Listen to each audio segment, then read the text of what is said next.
Martha Rendell summoned her teenage stepson up to the room where she was treating his sister, Annie. Annie had been having severe barking coughs and was basically wasting away. George could hear Annie moaning from where he was sitting and he yelled back, "No!" He heard his mother stomp to the door of Annie's room and she yelled back, "George, if you don't come up here, there's going to be serious trouble." Sighing and fearing the worst, young George trudged through the house to where he knew Annie was laying, grey as an old sheet. His stepmother Martha sat in her chair beside the little girl's bed. "Oh, George, look at Annie! Look how funny she looks!" George didn't think Annie looked funny. He thought she looked like she was in proper agony. She'd been moaning and coughing for weeks, and he'd never seen someone wilt away like Annie. He turned away and refused. "No, Mother, I'm not going to watch." Martha said, "Watch this, George, or there'll be trouble." And she got a small brush from the bedside table, opened Annie's mouth, and began painting the inside of Annie's mouth as she screamed and tried to rip the brush out of her mouth. Tears began to fall from George's eyes, and he fled the room. 2 weeks later, little Annie Morris was dead. Let's take a stab at this.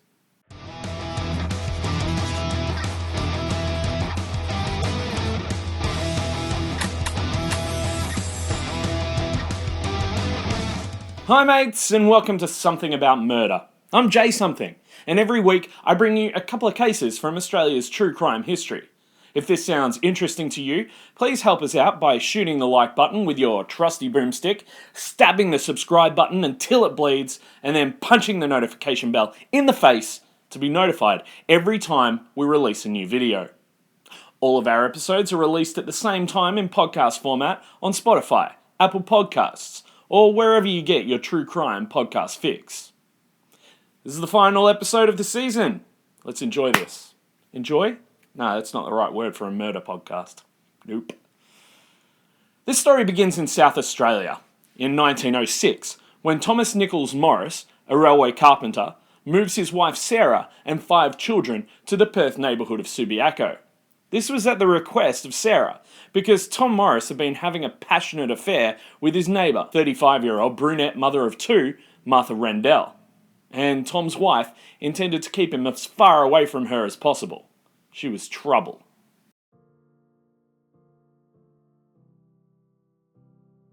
Martha Rendell was born on the 10th of August 1871 in the working-class suburb of Hope Valley in Adelaide. Her English-born parents' names are unknown. Of the 13 children her mother had, 7 died before the age of 3. Martha's father died when she was 12 years old. Martha had some schooling, and her mother remarried after Martha's father died, and her new stepfather treated her terribly. She was turned out to servitude at age 15, but after constant beatings and rumours of sexual assault, she ran away from home at 16, whilst being pregnant with her first child, the father of whom is unknown, but there are rumours to the fact that it was her stepfather. Martha was not the typical Aussie woman of her day, and she was far from the ideal espoused by convention. After she left home, she set up with another man and had 2 more illegitimate children. She continued to work as a domestic servant before becoming a nurse to invalid people and then finally as a barmaid. She soon married a man known only as Morton, but in the mid-1890s she became infatuated with her neighbour, a married man named Thomas Nichols Morris. Tom Morris and his wife Sarah lived with their 9 children in Adelaide. In 1900, Morris and his family left for Perth, where Tom had work waiting for him.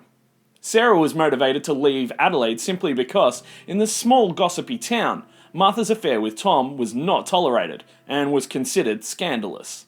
She wanted to get him as far away from Martha as possible.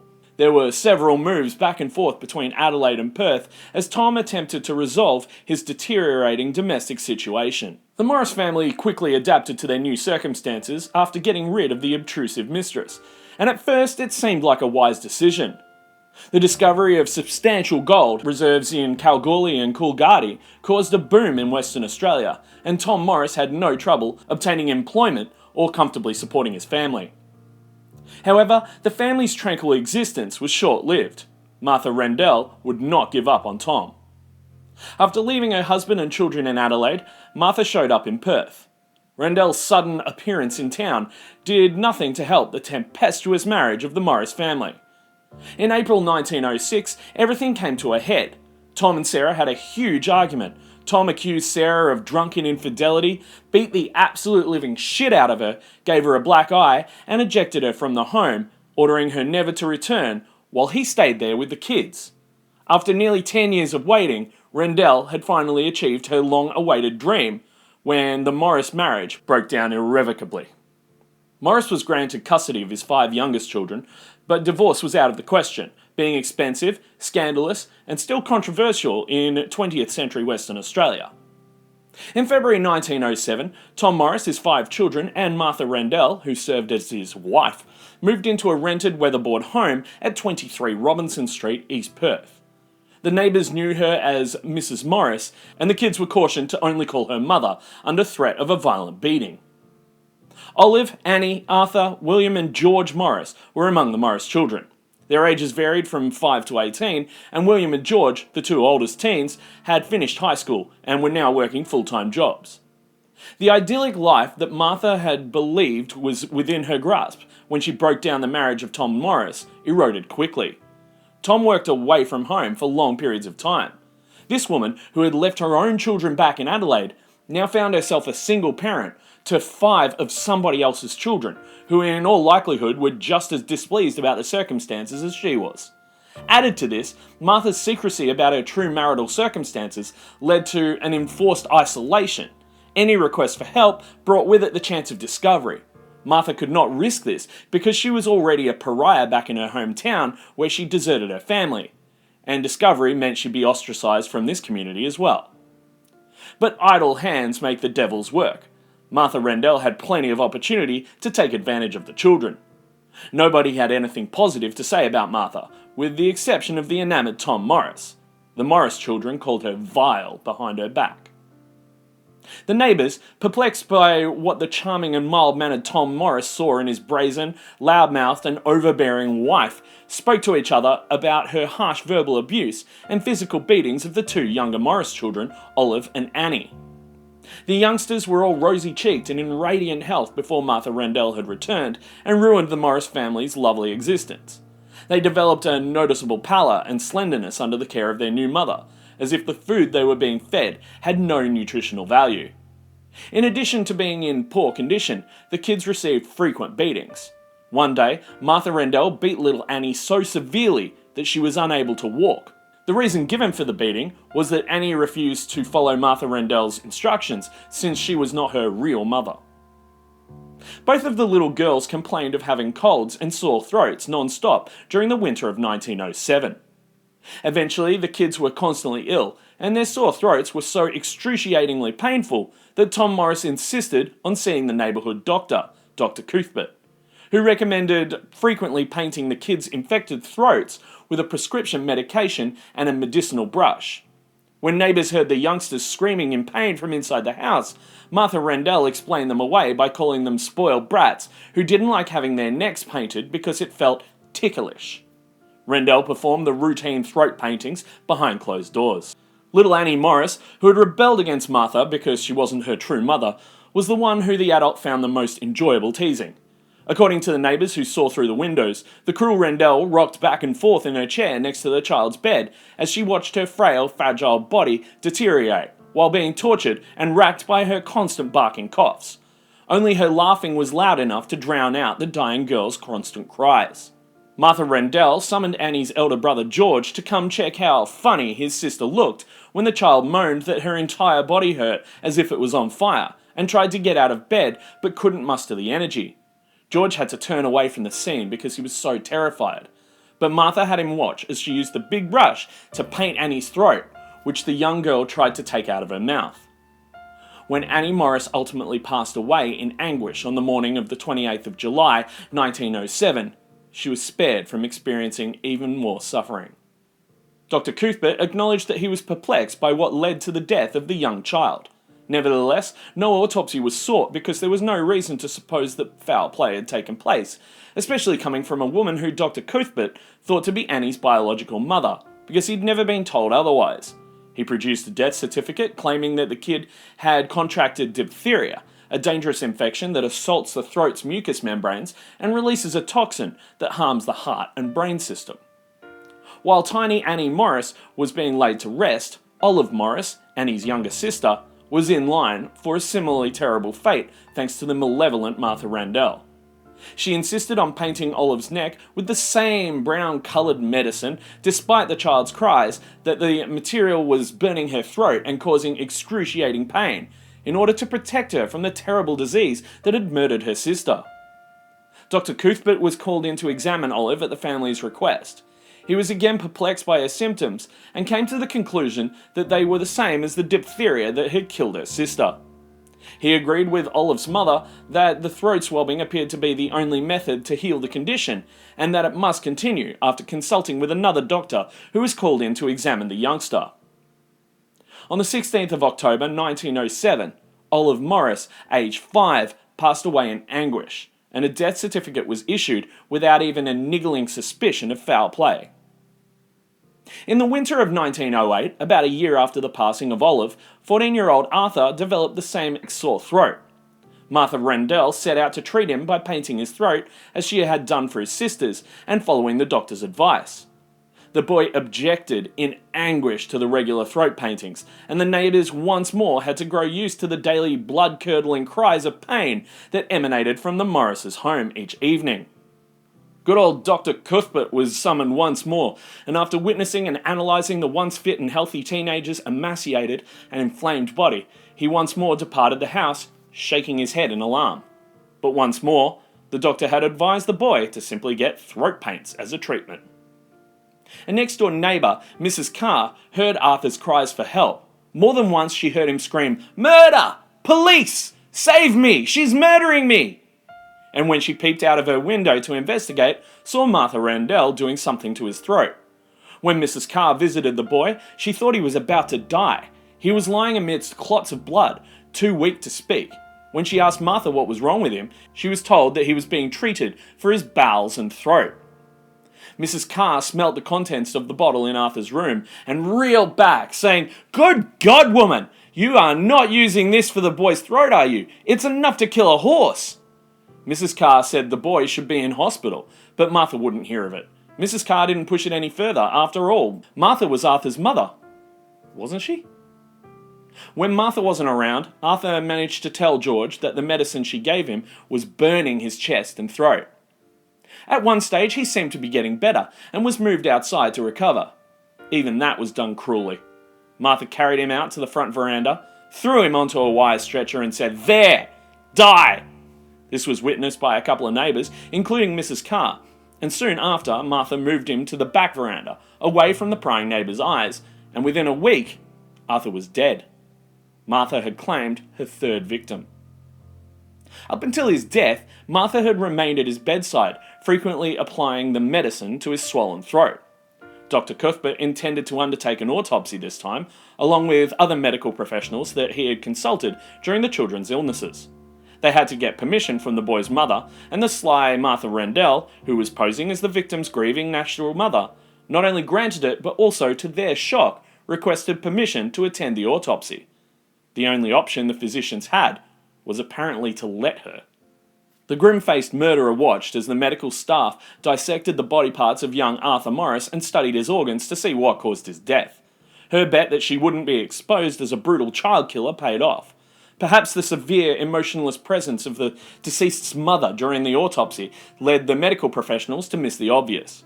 But whatever it was, we'll never know what led the doctors to decide that there was no valid reason why a death certificate attesting to the child's diphtheria-related demise couldn't be issued. They would have definitely arrived at a different conclusion: murder, if they had done their duties correctly and examined a sample of Arthur Morris's irritated throat. Between Perth and the port of Fremantle, in the Karrakatta Cemetery, Arthur Morris was buried next to his two sisters. One of the two teenage boys, who was still residing at home with their stepmother and father, was George, and Martha Rendell was planning how swiftly she could dispatch him instead of mourning the loss of her three stepchildren. Martha didn't hold out for long. About 6 months after the passing of his brother Arthur, George experienced a burning feeling in his throat while drinking tea that his stepmother had made for him one evening. Martha assured him that he had nothing to worry about as she brought out the bottle of the brown-coloured medication and advised him to get his neck painted right away to prevent suffering the same fate as his siblings.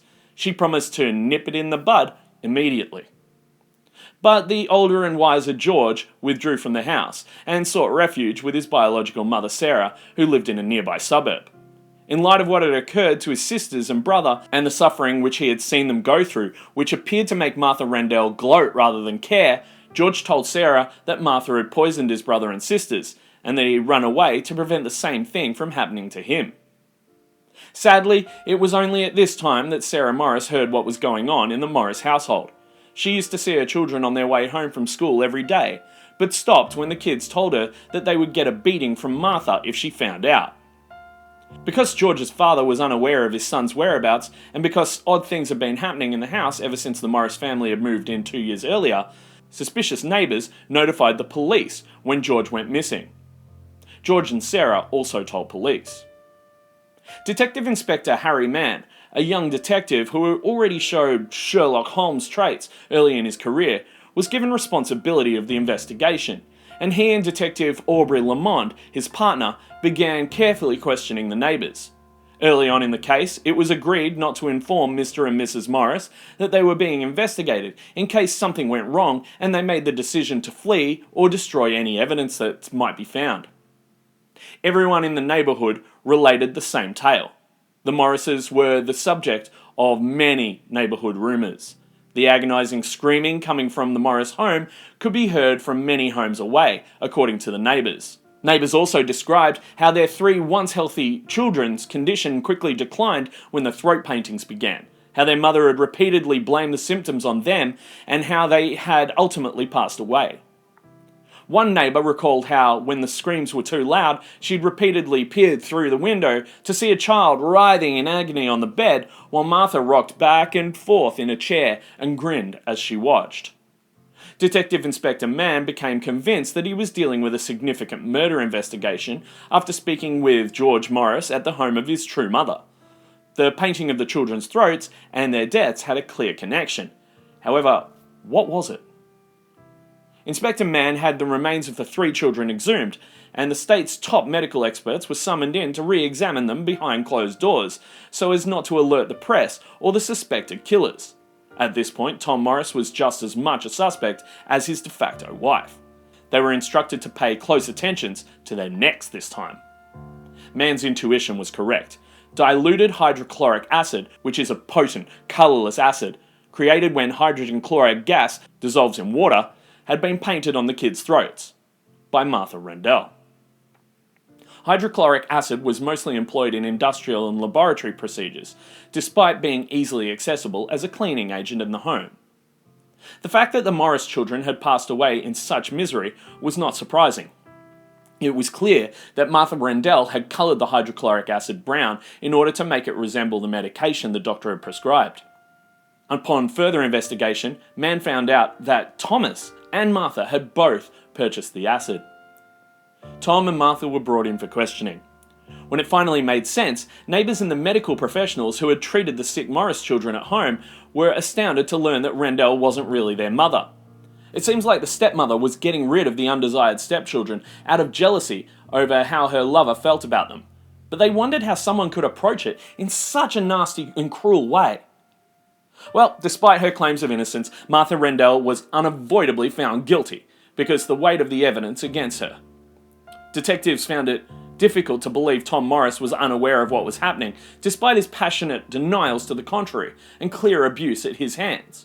Both of them were accused and charged of murder. The 7-day trial, presided over by a Mr. Justice Macmillan, was held in Perth in September 1909, and it was conclusively established that Martha Rendell was a sadistic monster whose only motivation in witnessing and hearing her victims suffer excruciating pain was some form of sexual perversion. Though the specific type of perversion was never made clear to the court, it's also possible that she was having Munchausen by proxy. It was revealed that Rendell had initially added little amounts of hydrochloric acid to the kids' beverages before painting their throats with more of the same on the doctor's advice when they complained of sore throats. The only defence offered by Martha Rendell was a categorical rejection of the accusations, insisting that she was merely following the doctor's instructions and she'd only painted the children's throats with the medication that had been given to them. She claimed that the enormous tin of spirits of salts, another name for the diluted hydrochloric acid, that was discovered inside the home was simply utilised for routine house cleaning tasks. Mr. Clydesdale and Mr. Shaw, Thomas Morris's defence attorneys, painted him as a devoted fool who was completely subjugated by his mistress. He would comply with her orders at all costs and constantly worried about angering her. Besides, he was away all the time on work. The jury took just 4 hours to return the verdict that Martha Rendell was guilty. Thomas Morris was found not guilty and was released after being cleared of all charges. Martha Rendell sat in the dock without showing any emotion as Justice Macmillan called her a moral deformity and sentenced her to death by hanging.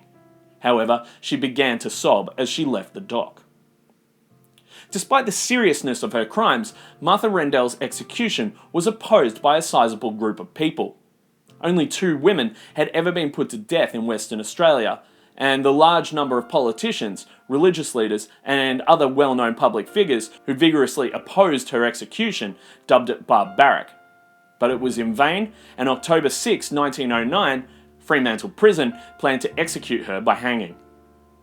Martha spent her last days reading the Bible and the Book of Common Prayer. On the 26th of September, Tom Morris wrote a sizable letter to the editor of the West Australian newspaper, pleading with authorities for clemency on behalf of Martha Rendell, but it was to no avail. Tom Morris wept as he visited the woman who had led his life down the path of disarray on the night before she was put to death, and he promised his love for her as he said his last goodbye. Martha Rendell maintained to the last that she was innocent, saying before she went to the gallows, "I am completely and absolutely innocent of the crimes for which I am dying. I will die brave." The final woman to be executed in Western Australia, Martha Rendell, died quietly at 8 a.m. and was laid to rest in an unmarked grave in Fremantle Cemetery. She was 38 years old. Thanks for your time today. I really appreciate you watching the whole video, and if you've been here for the whole season, I really appreciate that too. We'll be back on the 1st of March, 2023 with a whole new season of two episodes every week in the true crime history of Australia. So if you've enjoyed this video, once again, please go ahead and shoot the like button with your trusty boomstick, stab that subscribe button until it bleeds. Make sure you also punch the notification bell in the face so that you can get notified every time we release a new video. And remember, all of our episodes are released at the same time on Spotify, Apple Podcasts, or wherever you get your podcasts from. I'm also on Instagram at somethingaboutmurder, and I respond to every message I receive. So I look forward to hearing from you, and I hope you don't get murdered. Stay safe out there.